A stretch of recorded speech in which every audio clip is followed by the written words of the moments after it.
Despite the embarrassing loss to the Buffalo Sabres on Thursday night, Sidney Crosby did make NHL history, and Pat and I are going to discuss that, plus recap this pathetic loss to the Sabres right after this.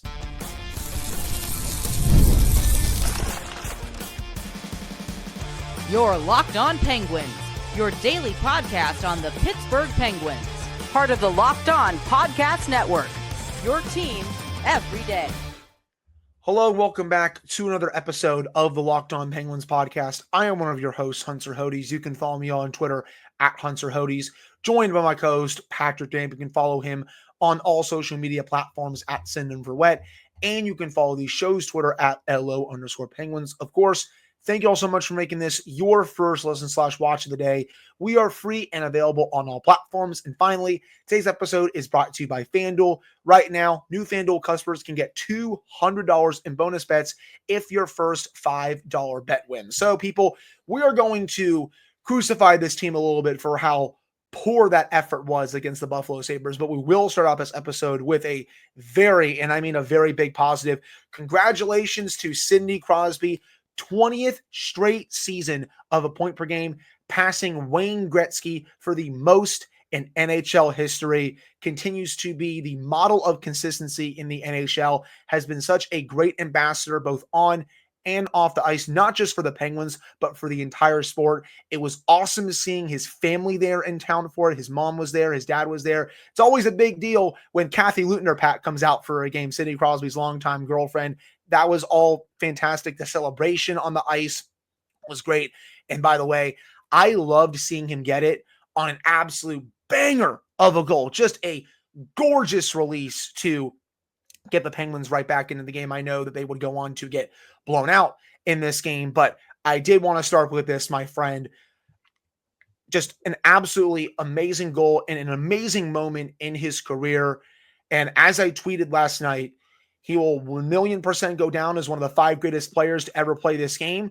And you can certainly make an argument right now that he is a top 3 player to ever play this game. And again, man, I know they got blown out last night. It wasn't pretty to watch, but it's been a gift to watch this player do his thing for the last 20 seasons. Just absolutely tremendous stuff. Pat, I hand the floor to you.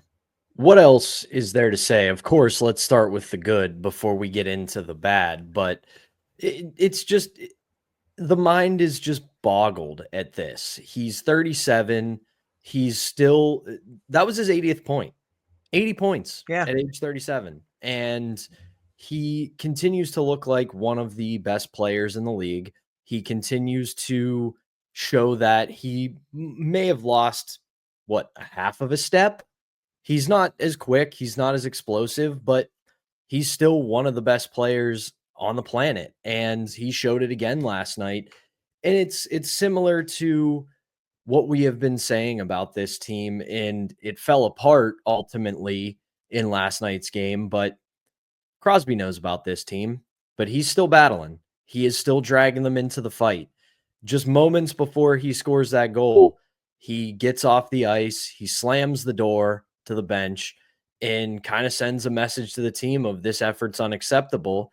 And then he goes out and puts them right back in it. So it's incredible for him. It's incredible for us as fans. And who knows, this Sidney Crosby train could be chugging along a little bit longer than any of us could have expected.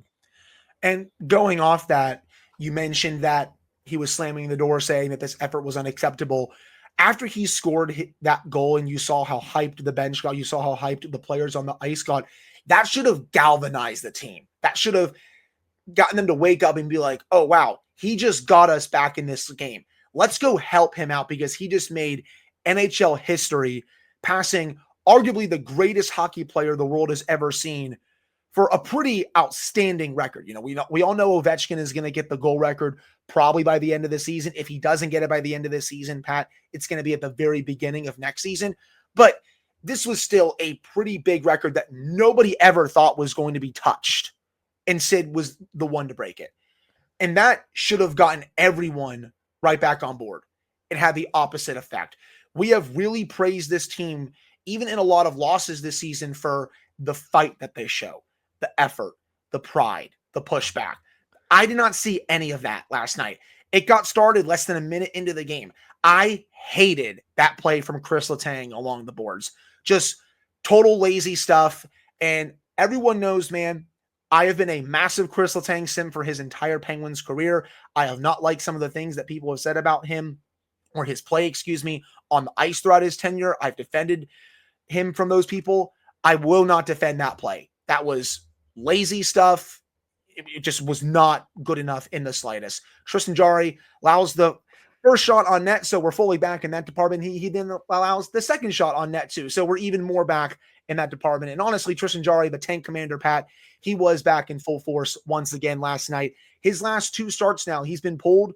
He has a minus 5.68 goals saved above expected. He has allowed 8 goals on his last 19 shots. It was nice that he went on that little bit of a mini run, but this was always going to happen. He was going to turn back into a pumpkin, and the goalie that we have seen for the majority of the season, nobody should be surprised by that in the slightest. But going back to something that I said before I discussed this Jarry thing, I will not accept efforts like that. We gave them the teeniest of passes against Tampa Bay because the Lightning are one of the best teams in the league. To me, they're a top 3 team in the Eastern Conference. Games like that happen sometimes. Okay, you throw it in the trash, you get ready for the next one. I will not accept efforts like that, even in a season where you are going for a top pick. Again, we have said it on this show a lot. We are fine with them losing hard-fought games and then going to get a high draft pick. I am totally good with them getting a high pick because they are going to get an impact prospect, maybe a Anton Frundell, maybe a Victor Eklund. We'll have to see. However, I will not be happy with efforts like I saw last night where there's no pushback, a lot of lazy changes, a lot of lazy plays in their own zone. There's no pride and there's no heart, especially against one of the worst teams in the league. That's not good enough. You said it, and I said it as well. You play Tampa Bay, and they blitz you right out of the gate. You're aware of who you're playing and what the situation is. And I can live with a team going, you know what? We don't have it tonight. We don't have it against this team. This is a great team. We're not one of them. Let's just get the hell out of here. Especially after they played pretty well for 2 weeks. They earned a night like that. There needed to be a response last night. There needed to be a bounce back. Even if you lose this game to Buffalo, because I joked about it at the start of yesterday's show.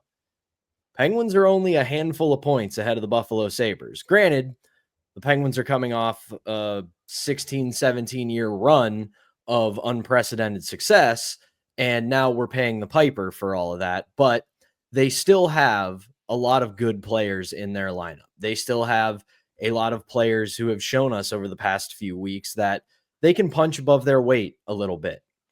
And after you get embarrassed by Tampa Bay, you need to show up the next night and play like it. And they didn't. They just, same mistakes, same lack of effort. Tristan Jarry has officially turned back into a pumpkin, and there was just no pride. I'm perfectly fine with this team losing games. I don't want them to lose. I'm not rooting for them to lose, but if you go out, you work hard, you give an effort, and you come up short, we all know what this roster looks like. We all know what this team is made out of.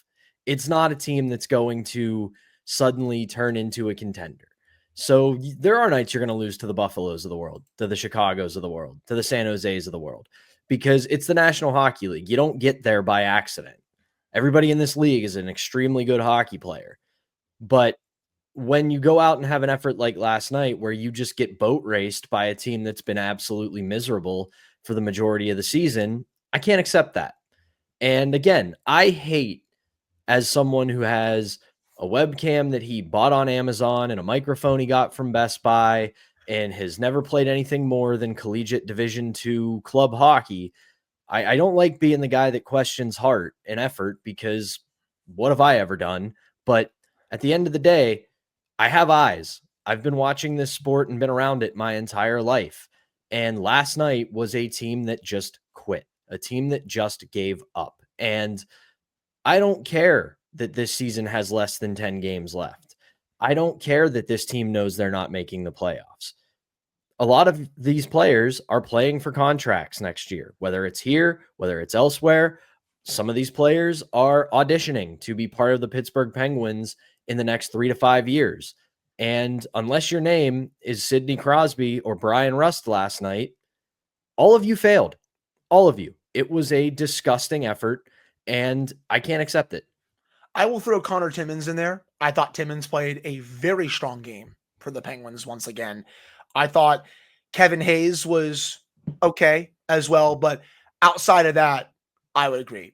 Everyone else failed badly last night. I did not like the efforts from basically any of the other defensemen. A lot of the forwards were just kind of coasting around. And look, people, we know the players are not stupid. They see the writing on the wall. You still need to go out there and give your 110% best effort every single shift. Don't care who you're playing, especially after you guys just got embarrassed by one of the best teams in the league. I needed to see a response. Even if you lost to the Sabres in a hard-fought game where I saw the pushback, I saw the pride, I saw the heart, I saw the effort, I saw the process actually playing out, I would have been at least fine with that. I didn't see any of it last night. I saw a team last night that fully quit after how bad that game was against Tampa Bay. And I will not accept that. I want to see better efforts while still getting, hopefully, a really good pick in this draft. That's what I want to see, man. I think that's really sums up that game as a whole and kind of sums up most of the season in general, if I'm being completely honest. But that will do it for this first segment. Coming up in the second segment, we got a little bit of some surprising news on Friday morning as the Pittsburgh Penguins have recalled prospects Villie, Koivunen, and Rutger McGroarty from Wilkes-Barre. Pat and I are going to give our thoughts on those two call-ups and discuss Harrison Brunick officially being reassigned to Wilkes-Barre coming up here in the second segment. But before we get to that, we have to tell you all about our first sponsor, and that is FanDuel. March Madness is here, and FanDuel is giving you the chance to get in on the action like never before. Right now, new customers can get $200 in bonus bets when your first $5 bet wins. That's 200 extra bucks to use on everything from buzzer beaters to Cinderella stories and even who's cutting down the nets. I've got my eye on a few teams this year. I have Florida going all the way. They've looked really good for the last couple of months, and they've looked great in the NCAA tournament so far. Outside of that game against UConn, that scared the hell out of me, but they're still my pick to go all the way. I have them playing Alabama in the national championship game. Bama looked awesome last night. Hopefully this continues. Remember, people, FanDuel is making it easy to back both those teams and all the other teams involved in the NCAA tournament with spreads, totals, and game props. With tournament games happening almost every day, there's always something exciting to bet on. And remember, people, the FanDuel app is very easy to use, and when you win, you get paid instantly. There is no waiting around. So visit FanDuel.com to get in on college hoops action all tournament long. All right, we're back here on this episode of the Locked On Penguins podcast. I'm one of your hosts, Hunter Hodes, joined by my co-host, Patrick Dam. So, Pat, when I texted you the news that the Penguins put out this morning, you and I kind of had the same reaction. We were like, wait, what? This is unexpected. And it really was, because we expected the Penguins to keep McGroarty and Koivunen down there in Wilkes-Barre, just keep them cooking, have them play meaningful games. We didn't really expect them to get any playing time in the NHL down the stretch here, just because this season has been such a train wreck for the Penguins. But Kyle Dubas and Jason Spezza were like, nope, we're going to have them come up here for at least a few games. And then obviously, people, they are going to send them back down for the AHL playoffs to keep forming that bond and potentially go on a really deep Calder Cup run here. And I'll start with this. I think these two call-ups are very well earned. Rutger McGroarty has been fantastic as of late. 8 goals, 18 points in his last 19 games. Villie Koivunen this year, 55 points, 21 of those are goals in 62 games, tied for 6th overall in AHL scoring this year, first among rookies. They have been sensational for Wilkes-Barre this year. However, I was still a little bit surprised because, to me, I just really didn't want them playing on this train wreck of a team for a few games. But I do get the vision a little bit. I understand what Kyle Dubas and Jason Spezza are trying to do here. They're looking at it like this, Pat, at least to me. Hey, guys, you got us. You helped get us into the playoffs in the AHL. Congratulations. You guys have been fantastic. We are going to reward you with a taste of NHL action to end the season, a few games. And then we're going to send you guys back down and let you guys keep cooking. And hopefully you guys can help Wilkes-Barre go on a deep Calder Cup run and potentially lift the Calder Cup at the end of the season. That's the vision I think Kyle Dubas and Jason Spezza have. And I get it. I really do. I know we've had our takes about how we want both these players to just keep cooking in Wilkes-Barre, but I can't say I'm not excited to watch them play, man. I know that these games are meaningless for the Penguins this year outside of getting a draft pick, but I am excited to see what these two kids can do. For Koivunen, I'm just so stoked considering how good he has been for McGroarty. This will be his second stint in the league. Had a small taste at the beginning of the NHL season, wasn't ready, went back down to Wilkes-Barre, has really cooked since then. I am ecstatic to see what they can do. I am too, and I think that's kind of where I have landed. I mean, I don't want this to be an extended stay, 2 to 3 games max. Let these guys get a little bit of a taste.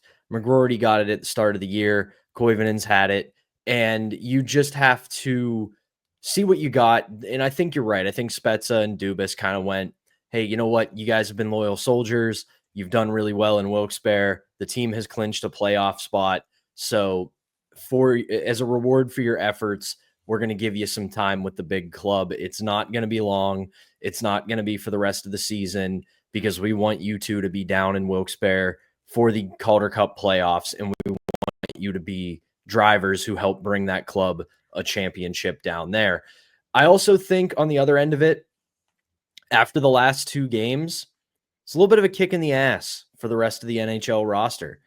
Just to remind a lot of these guys that because we look at this roster, there's going to be a lot of these players who are still under contract and back with the team next year. It's a little bit of a message to some of those guys that there's some young, talented, hungry players in the system who very much could take your job. So you better figure it out or they're going to start coming and they are going to start gunning for your job. And when they do, they're going to take it. So I think it's a little bit of a mixture of both. The one thing, though, that I would be a little bit worried about right now when it comes to calling them up is right now the baby Penguins, are not out of the woods yet. They have clinched a playoff spot. They will be in the Calder Cup playoffs no matter what.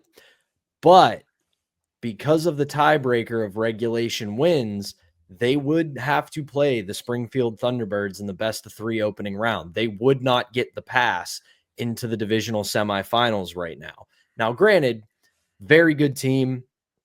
Charlotte has come on pretty hot as of late. So they're going to be locked in this battle the rest of the way. I still would like this team's chances against Springfield or whomever they would have to take on in the best of 3. But at the end of the day, I would like them to better their chances to go on a long run by passing right into the divisional semifinal, that best of 5, quote unquote, first round, rather than the best of 3 play-in round. But at the end of the day, as much as we want this group in Wilkes-Barre to grow together and we want them to win together, you do eventually have to reward good play because you brought up some of the numbers.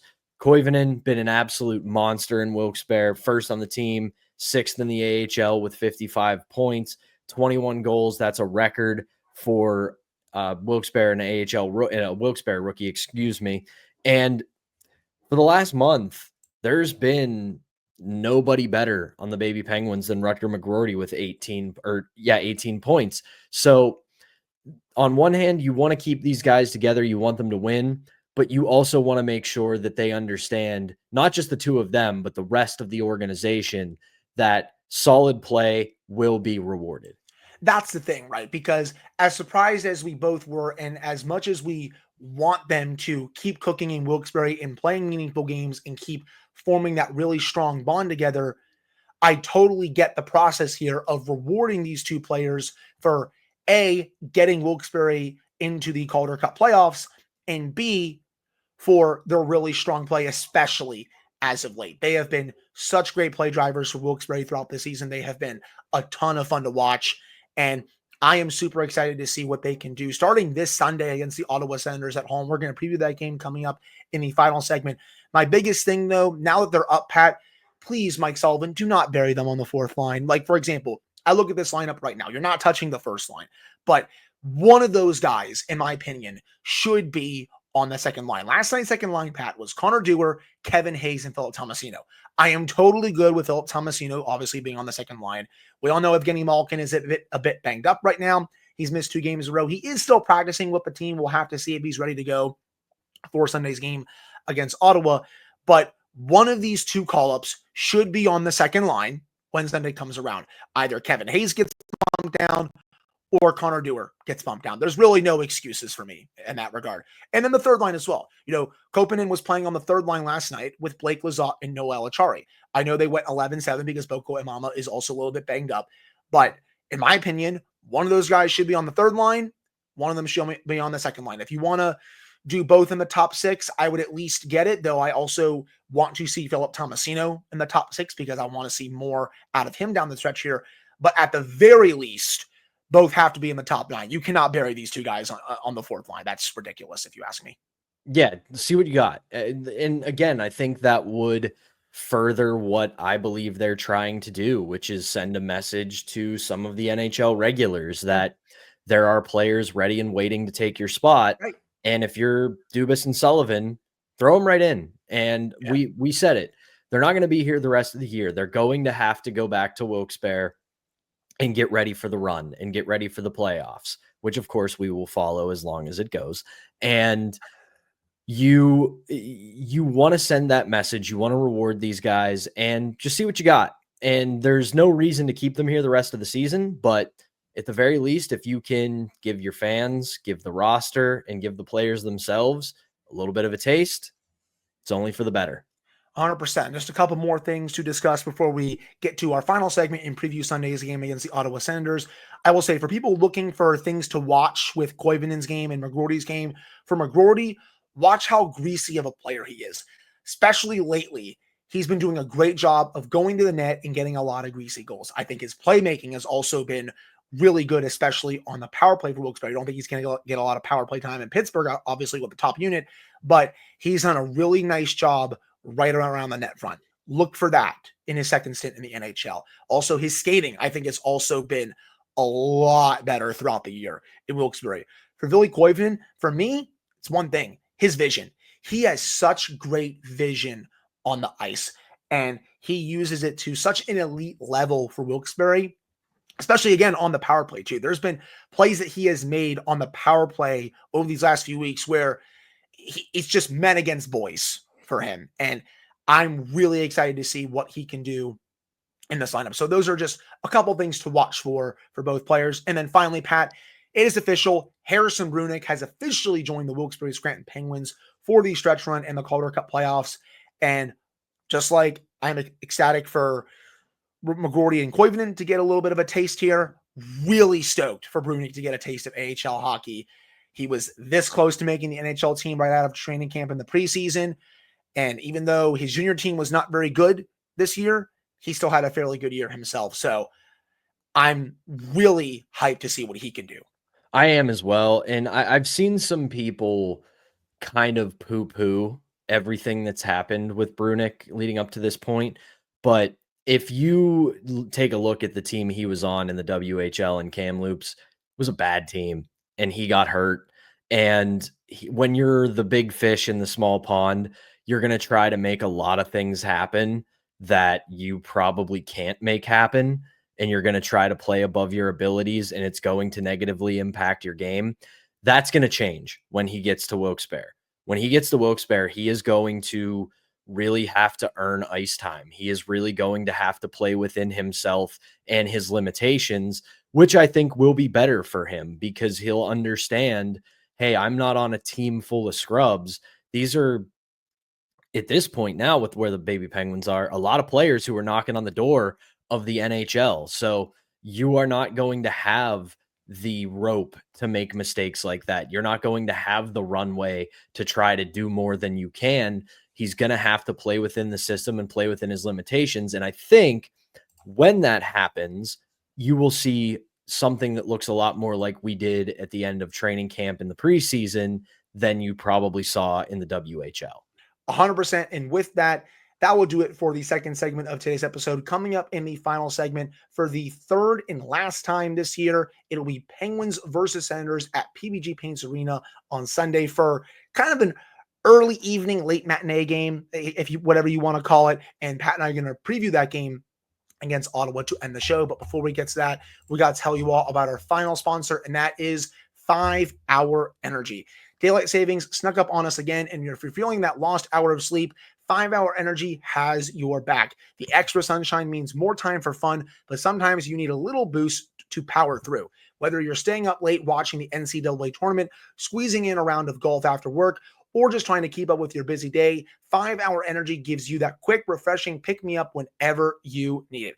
I've been staying up late watching all the tournament action, especially last night. The Texas Tech-Arkansas game was through the roof. Arkansas was up by 16. Texas Tech comes back, forces overtime, and then wins it with only 7 seconds left in overtime. Just an outstanding game. But why I've been able to stay up for it, it's because 5 Hour Energy. With longer days, I also love getting outside for a hike or a run. Tropical Burst is my go-to for a quick boost. Head to 5hourenergy.com to find over 15 flavors to choose from, including watermelon, blue raspberry, and peach mango. You can even build your own 12-pack or 24-pack delivered right to your door. Need one right now? Grab a 5 Hour Energy shot at your local grocery or convenience store. They're everywhere. Stock up today and stay energized.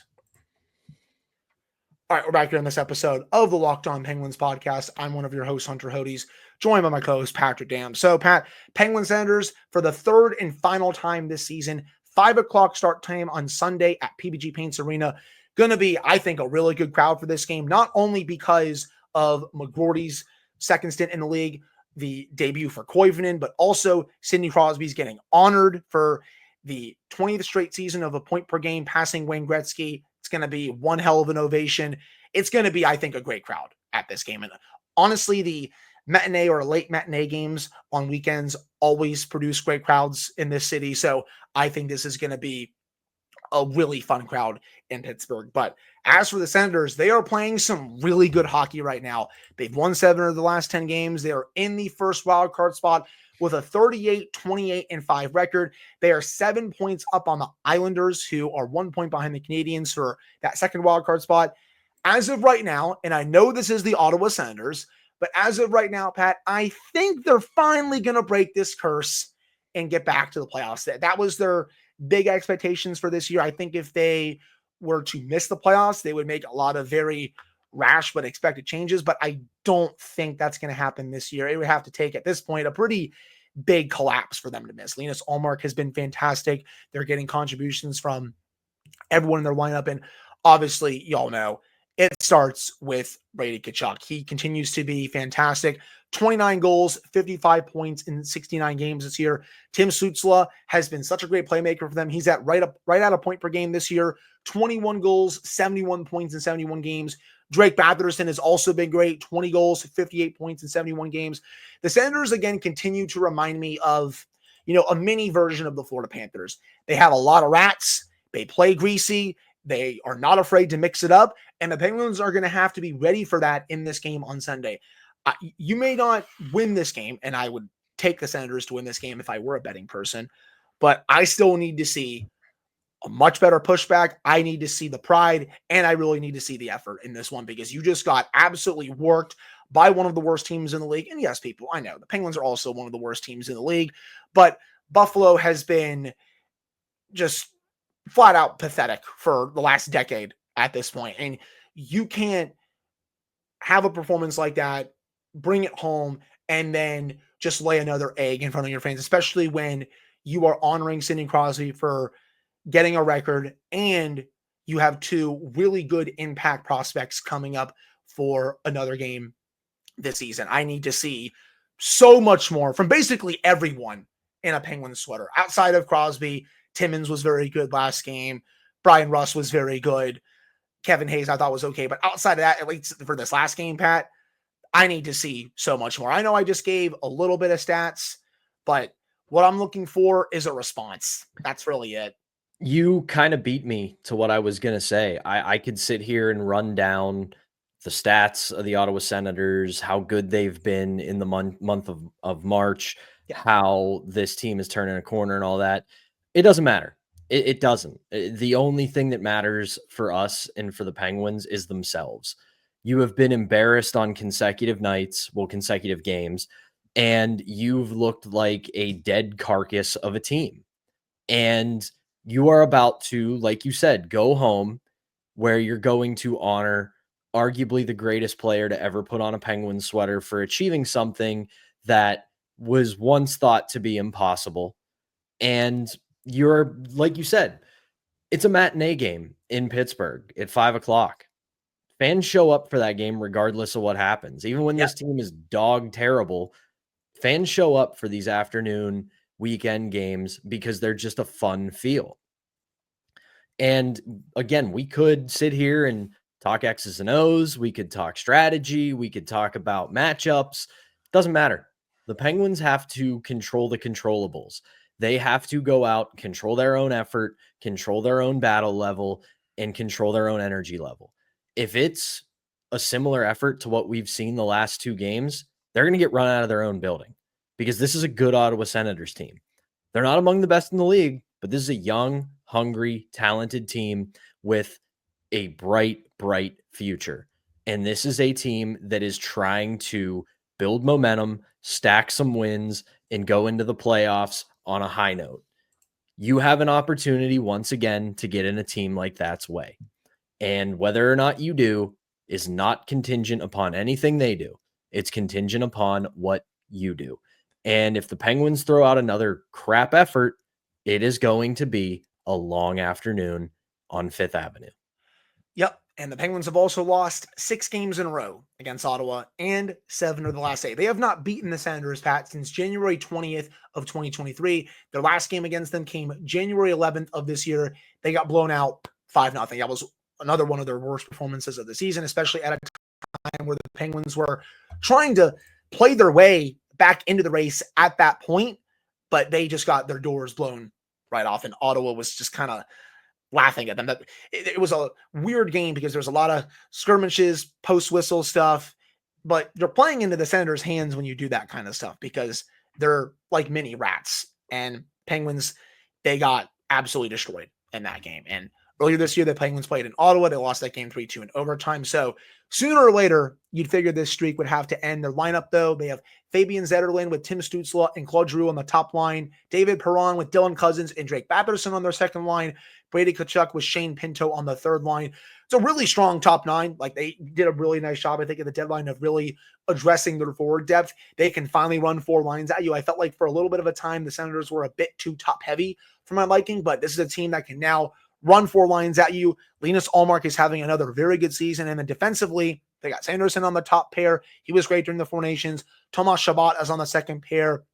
This is a team that I don't know how far they can go in the playoffs, but they won't be an easy pushover in the playoffs. Whoever they play, for example, Pat, whether it's, Toronto, Florida, Tampa, whoever potentially, wins first in the Atlantic, that's going to be a really tough series because I think they're going to really beat that team up, whoever they play in the first round. But yeah, I think other than that, that will do it for today's episode of the Locked On Penguins podcast. Thank you all so much for taking the time to listen to / watch this episode. Remember, next week, I'll be in a different location. Pat's still going to be in his office. Locked On Penguins for me goes international from Monday through Friday because, well, I'm going to the Dominican Republic on Monday. Well, we're recording the Monday episode on Sunday, so I'll be here in my office for that. But Tuesday through Friday, I will be, in my hotel room on the beach. We'll have to see where I decide to record the episode. But hey, I got to thank my girlfriend for that. I'm going to the Dominican Republic. She got top 3 for Diamond Club for work. Very appreciative of that. So I get to just tag along. But don't worry, people. Locked On Penguins goes on. I'm bringing my laptop, bringing my mic. We'll have daily episodes Monday through Friday next week as we continue down the stretch here at the end of the 24-25 season. So for Patrick Damp, I am Hunter Hodes. Thank you all so much for tuning in. We really appreciate it. We'll be back with another episode for you all on Monday.